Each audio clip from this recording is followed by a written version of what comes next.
The book of the prophet Nahum. This short prophetic book is a collection of poems announcing the downfall of one of Israel's worst oppressors, the ancient empire of Assyria, and its capital city, Nineveh.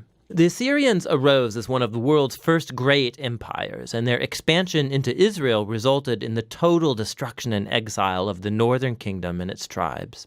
The Assyrian armies were violent and destructive on a scale that the world had never seen before, and so Israel and its neighbors were awaiting the downfall of Assyria, which eventually came in the year 612 BC. The Babylonians rose up and began a rebellion that overtook Nineveh and brought down the Assyrian Empire.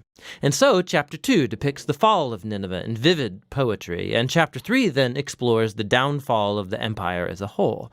But this book isn't just an angry tirade against Israel's enemies. The introductory chapter shows us that there is way, way more going on here. The book opens with an incomplete alphabet poem that begins by describing a powerful appearance of God's glory. It's very similar to how the previous book, Micah, began and how the next book, Habakkuk, is going to conclude. And it's God, the all-powerful creator, coming to confront the nations and bring his justice on their evil. And the poem opens by quoting from the famous line of God's self-description after the golden calf incident in the book of Exodus chapter 34. The Lord is slow to anger. He's great in power. He won't leave evil unpunished. And so the rest of the poem goes back and forth, contrasting the fate of the arrogant, violent nations with the fate of God's faithful remnant. When God brings down all the arrogant empires, he will provide refuge for those who humble themselves before him.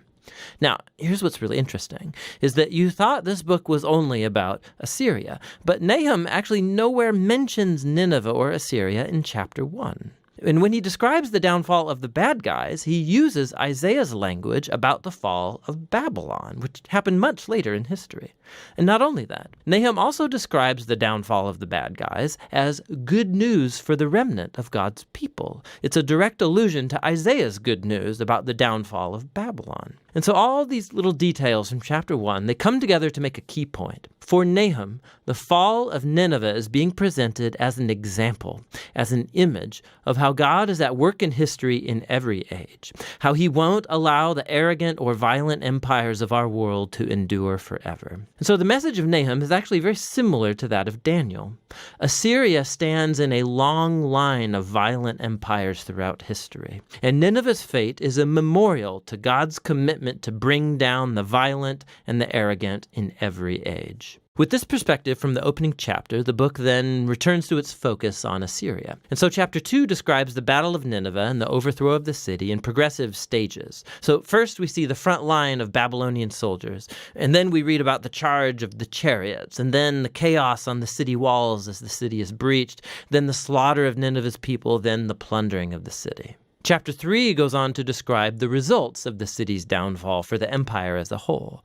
So Nahum begins by announcing a woe upon the city whose kings built it with the blood of the innocent. It's an image of how injustice was built into the very system that made Assyria so successful. But their violence has sown the seeds of their own destruction, and so Assyria will fall before Babylon. The book concludes with a taunt against the fallen king of Assyria. He's stricken with a fatal wound, and from among all the nations that he once oppressed, no one comes to help him. Rather, they sing and celebrate his destruction. And that's how the book ends.